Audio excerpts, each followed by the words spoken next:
วันหน้าจะเป็นอย่างไรเพื่อใจเอาไว้บรรเทา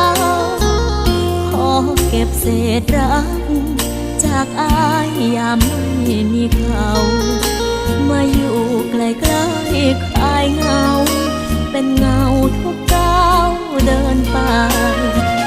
ไม่มีปัญหาหากว่าอายอยากคืนดีคนข้างเวลาคนนี้รู้ดี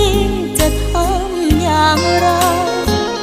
ได้เดินเคียงข้างเพียงน้อยน้องก็พอใจอยากบอกว่าขอบคุณอายที่ให้น้องมีเวลา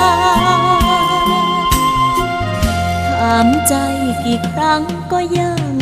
จะเอาหน้าที่คนรักชั่วคราว